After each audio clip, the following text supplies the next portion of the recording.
Good evening. I would like to thank you for inviting me here tonight. It is an honor that you're considering me the founder of the new Negro movement. These were the words spoken by W.E.B. Du Bois, also known as William Edward Bogart Du Bois, a national civil rights activist leader in the 1920s. The new Negro movement promoted a sense of racial pride, cultural self-expression, economic independence, and progressive politics. With that in mind, I feel it is essential that I give you accurate information about his life. William was born in Great Barrington, Massachusetts, on February 23rd, 1868. Although Great Barrington, Massachusetts only had about 50 blacks, as a child, William rarely felt out of place. You see, this city did not allow segregation.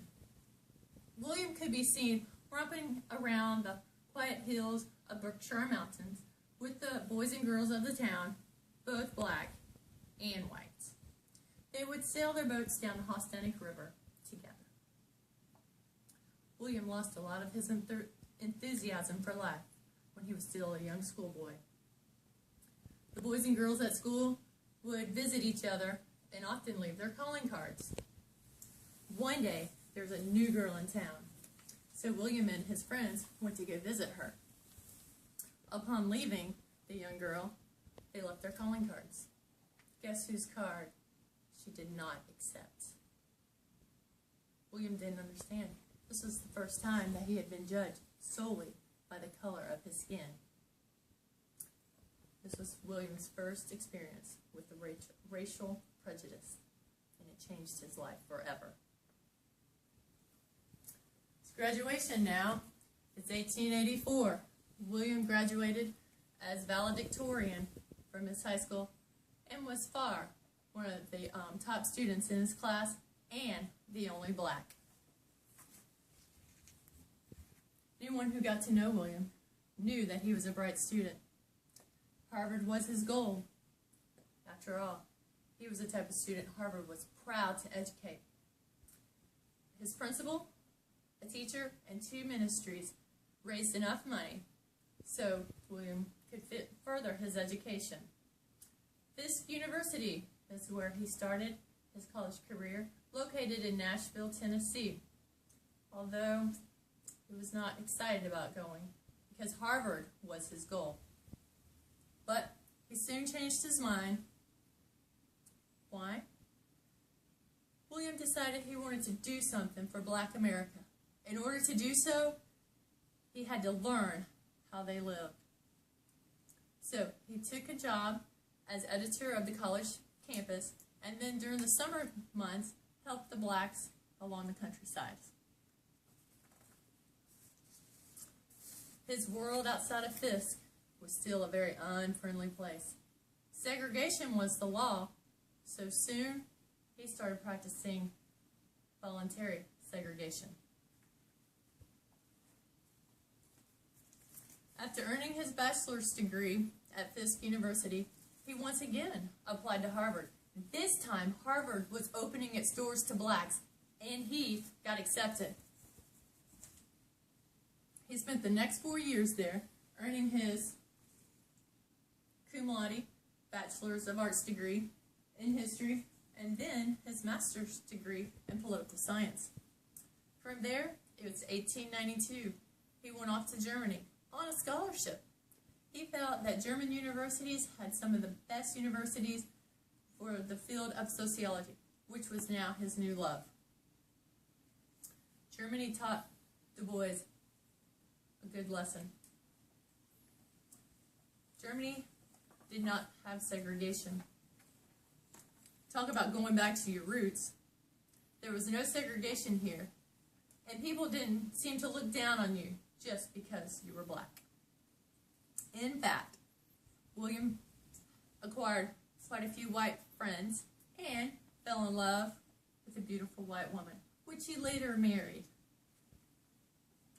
This was the beginning of a period where DuBois made a commitment to himself against racial injustices, and he decided that he would no longer judge people solely by the color of their skin. He began to look at whites as individuals. They were no longer white folks, but just folks. W.E.B. Du Bois was the first African American to graduate from Harvard. He finished his PhD in history and did his dissertation at Harvard on the suppression of the African slave trade to the United States. After graduation, Du Bois took a professorship at the University of Pennsylvania, where he began to see himself as a leader, a role model even. And Booker T. Washington and W.E.B. Du Bois had different views on racial integration, and for that reason, he started publishing a few books of his own. A year later, he started teaching history and political science at the University of Atlanta. Some people say that W.E.B. is the most outspoken civil rights leader in America. W.E.B.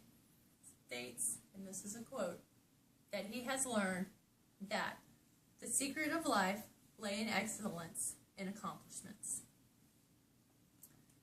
Du Bois was founded and became General Secretary of the Niagara Movement. He was also one of the many co-founders of the National Association for the Advancement of Colored People, commonly known as the NAACP. During this time with the NAACP, Du Bois was committed to integration as he began to get bitter and sarcastic because he was advocating for anti-lynching legislation. And young black folks who fought for their countries, when they came home from the World War II, were still treated like inferior citizens.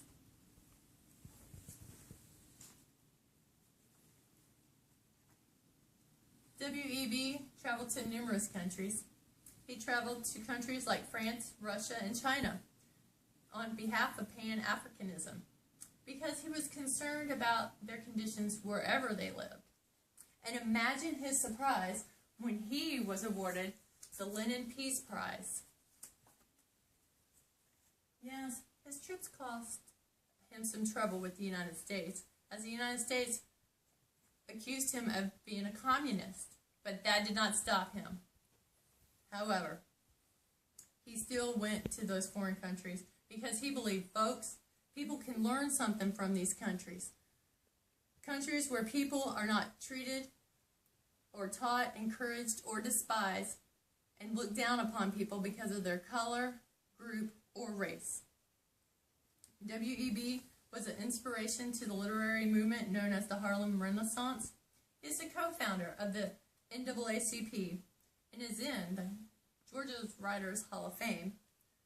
W.E.B. died one day before Martin Luther's I Have a Dream speech while working on an encyclopedia on the Africa diaspora. As I close with a famous quote from Du Bois, as you live, believe in life. Someday, all humans will learn how to live together in peace, and that peace will be my applause. Thank you for your time today.